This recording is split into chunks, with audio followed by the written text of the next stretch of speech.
તે સમયે રાવણ રાજ અલ્યા જનક તે શું પણ કર્યું છે કહે મુજને યાદ તવ વિદેહ ત્રંબક દેખાડ્યું રાવણને તત્કાળ તે ચાપ ચઢાવે તેને કન્યા આરોપે વરમાં એવું સાંભળીને અટહાસે હસ્યો રાવણ રાજ કૈલાસ સરખો હલાવ્યો પણ માત્ર ધનુષ કહેવા मैं अमर बंदीवान किधा हूँ रावण बड़ियो सत्य बंदूकनी पेरे उछाड़ू मेरू मंद्राचल पर्वत પૃથ્વી ઊંધી કરી નાખું પલકમાં નિર્ધાર બ્રહ્માંડ ચાક ચડાવું તો એ ધનુષના શાવા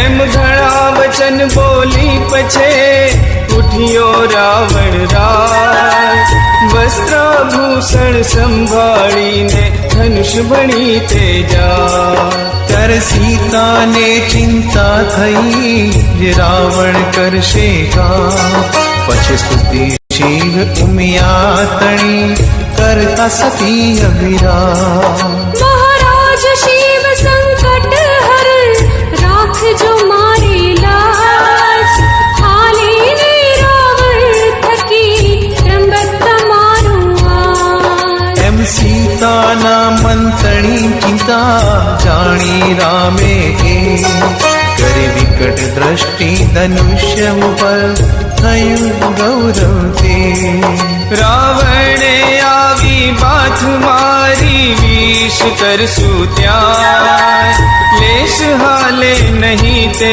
ઘણો વાર ત્રંબકમાં તદા થયો નિસ્તેજ રાવણ સ્પર્શતા શિવજા હલાવ્યો હાલે નહીં ત્યારે પામ્યો મન પરિતાપ પછે અધર પિસ દંતરી સે રક્ત લોચન ક્રોધ ધનુષ તે તબ ઉપાડ્યું ગણું જોર કરીને જો પર સ્વેદ ચાલ્યો અંગથી ઊંચું કર્યું બલવા ઘણો શ્વાસ ચડ્યો શૂરને થયું મન ઘણું અભિમાન ઊભું કર્યું જબ ધનુષને અતિ બળ કરી મહાકાય કર્મા હેથી લથડ્યું તદા તવ પડ્યો રાવણ રા પૃથ્વી ઉપર પડ્યો દશમો થયો પૂર્ણ પ્રહાર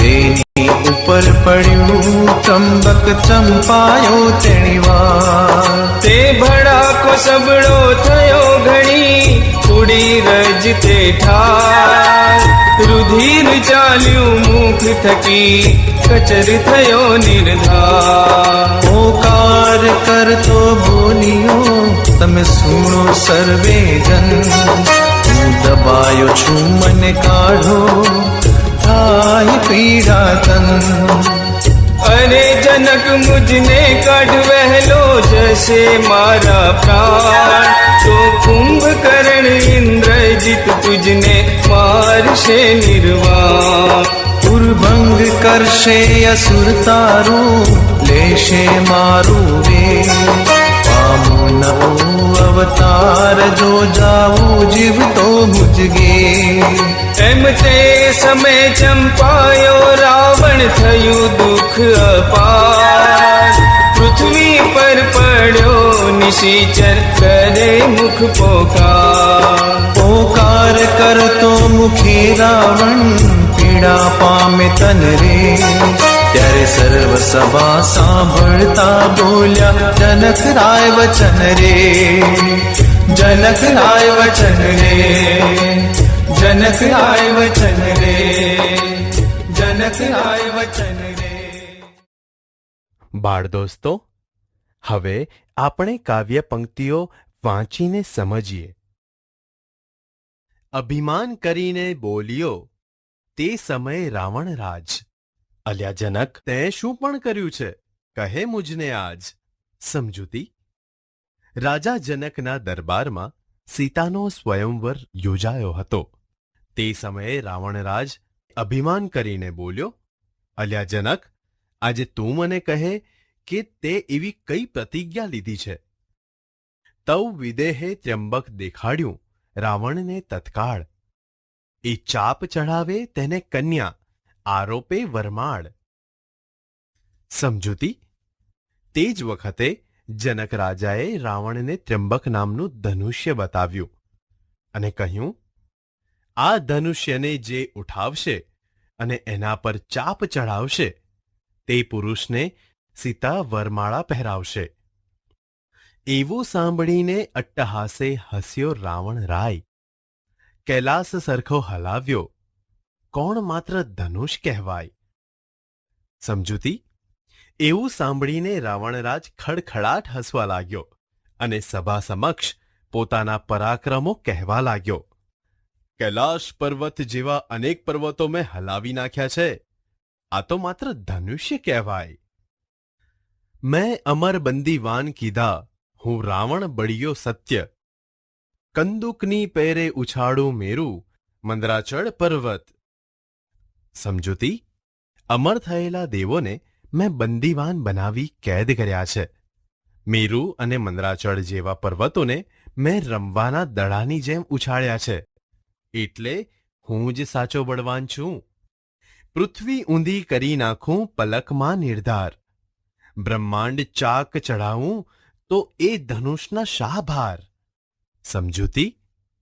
આંખના પલકારામાં હું પૃથ્વીને પણ ઊંધી કરવાનો નિશ્ચય કરી નાખું છું. સમસ્ત વિશ્વને હું ગોળ ગોળ ફેરવી નાખું છું.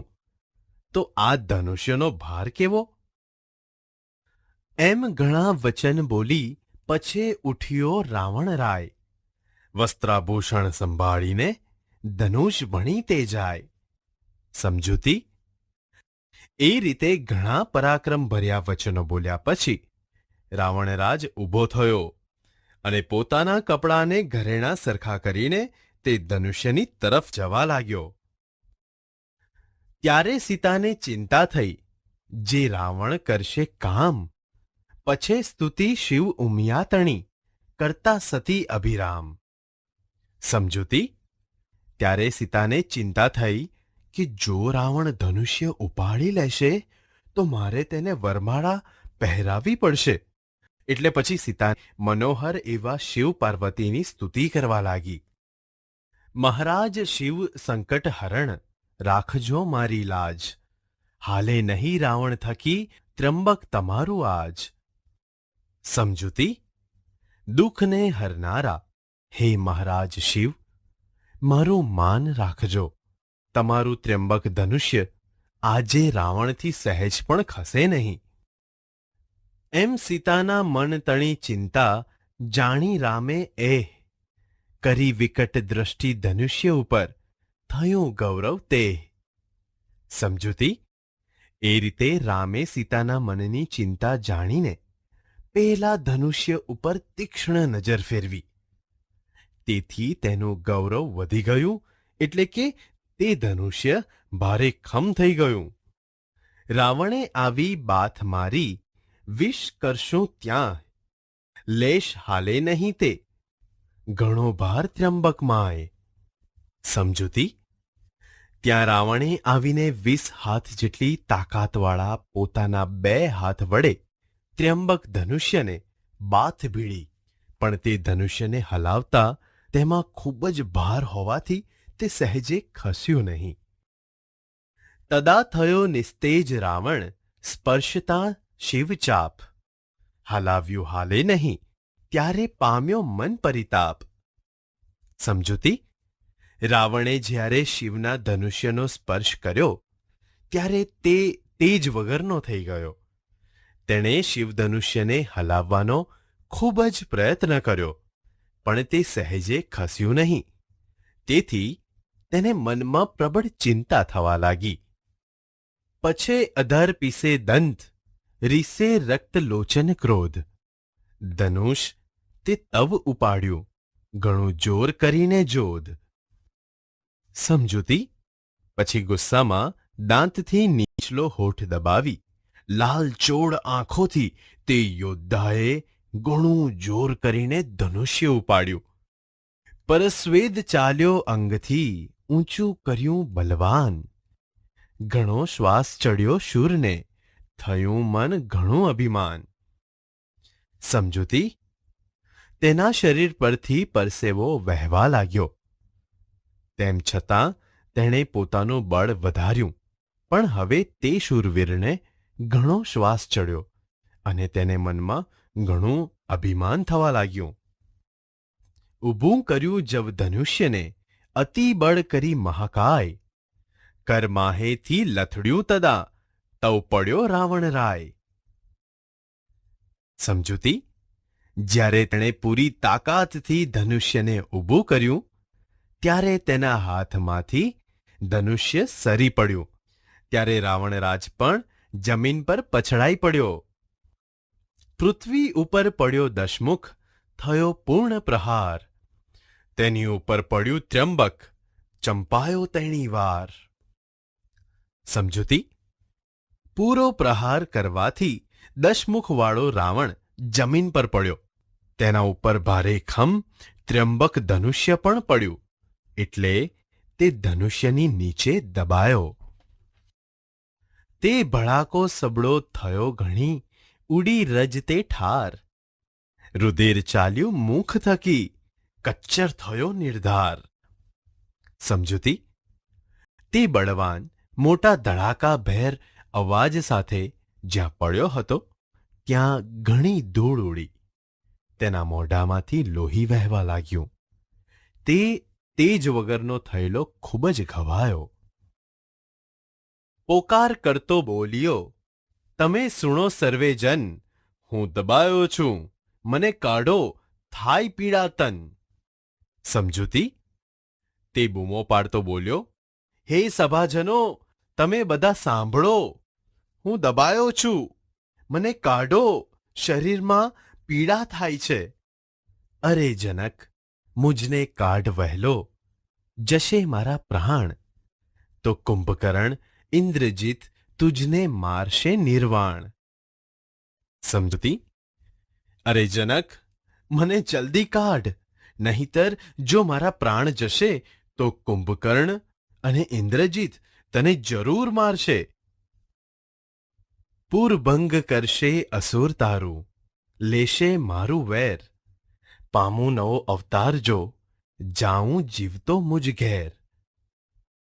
સમજૂતી: મારી શત્રુતાનો બદલો લેવા માટે રાક્ષસો તારા નગરનો નાશ કરશે, પણ જો હું નવો અવતાર પામીશ તો જીવતો મારે ઘેર જઈશ.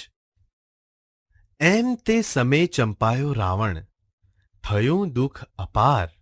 પૃથ્વી પર પડ્યો નિશિચર, કરે મુખ પોકાર.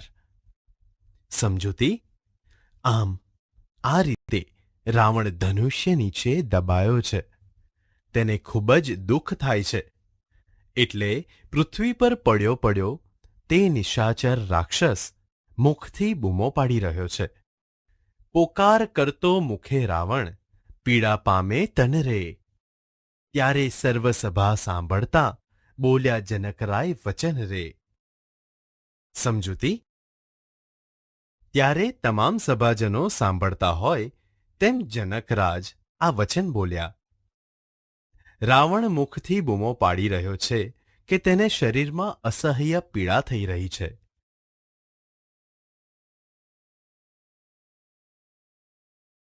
કાવ્ય 12 રાવણનું મિથ્યાભિમાન.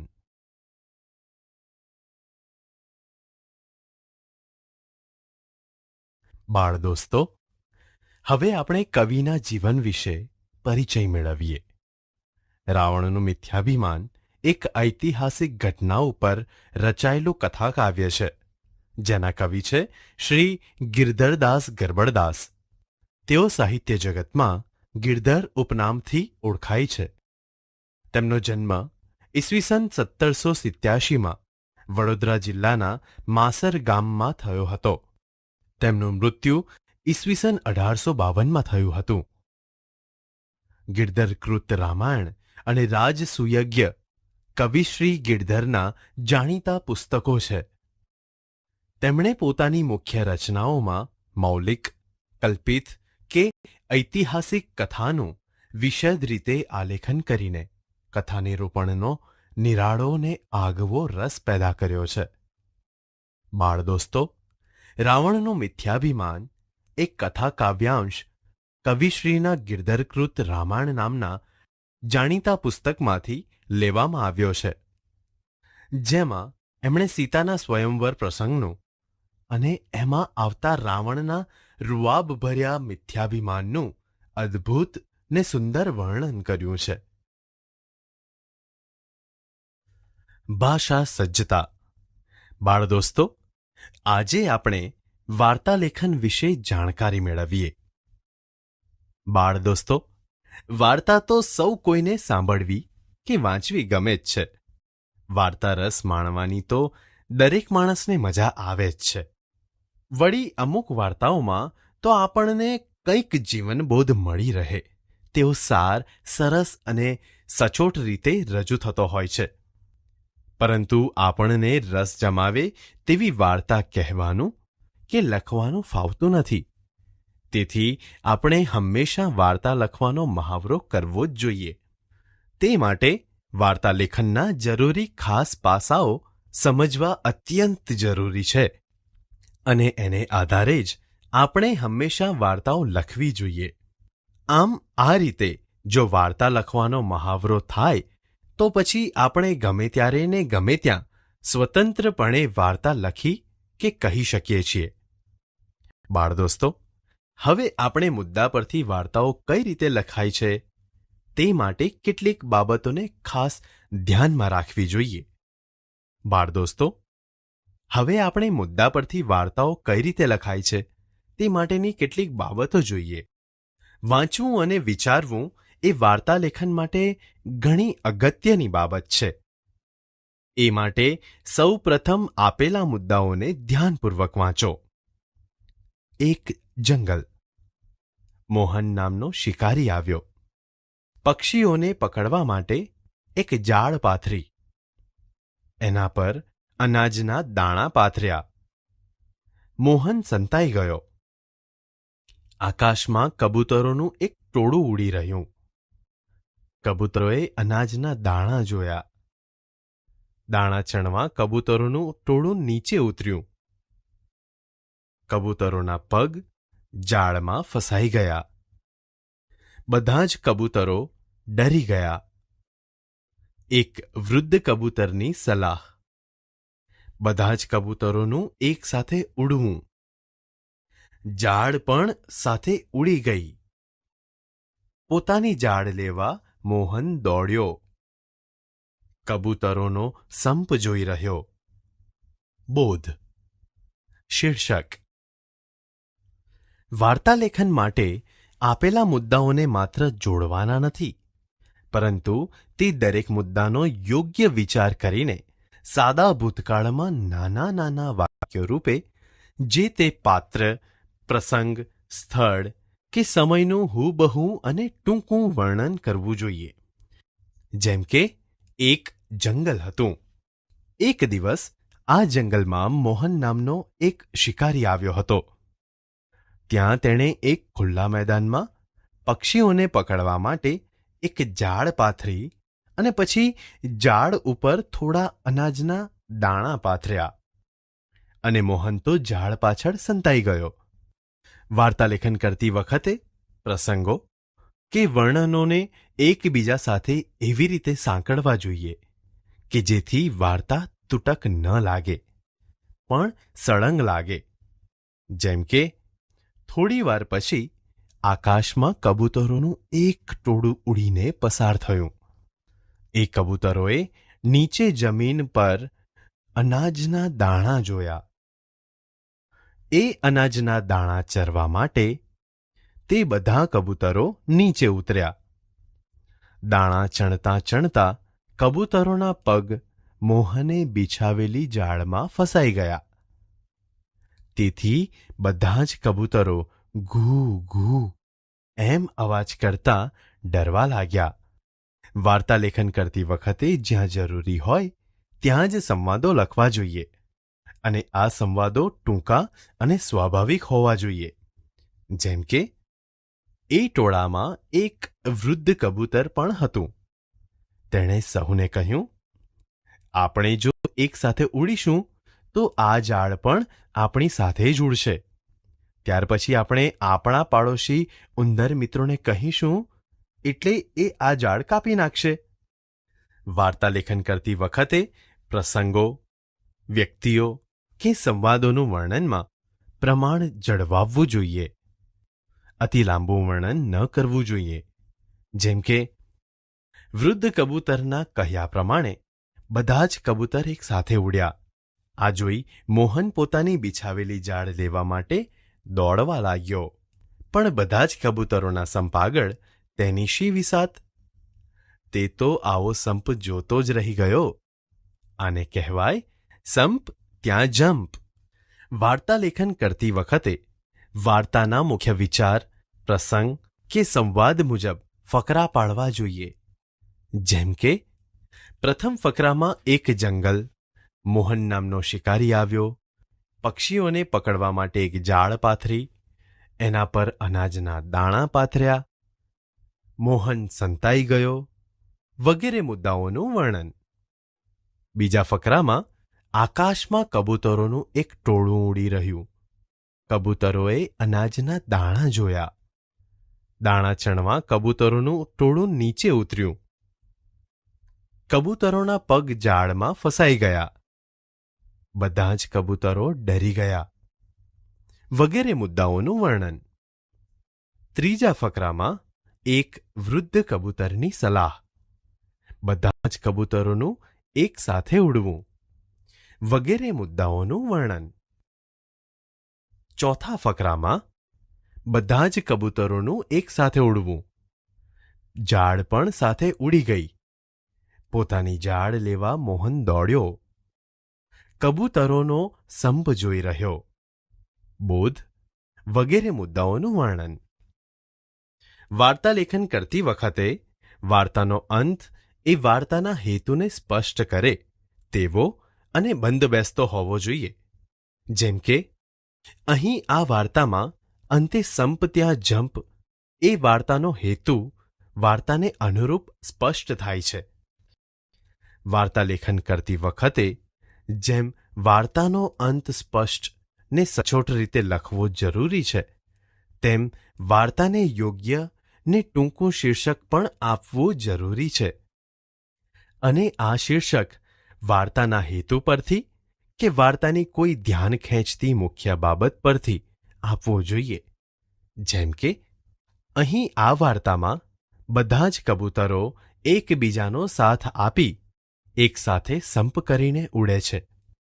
એવી વાર્તાની ધ્યાન ખેંચતી મુખ્ય બાબત પરથી આ વાર્તાને શીર્ષક આપ્યું છે સંપ ત્યાં જંપ, જે વાર્તાને અનુરૂપ ટૂંકું ને યોગ્ય છે.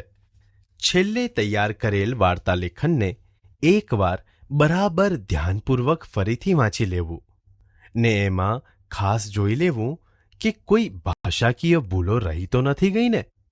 જો રહી ગઈ હોય તો તે તરત જ સુધારી લેવી જોઈએ. બાળદોસ્તો, અહીં દર્શાવેલી વિગતોને એક સાથે ફકરાબંધ લખતા તમને વાર્તા લેખન મળશે, જેને હવે તમારી વર્કશીટમાં લખો.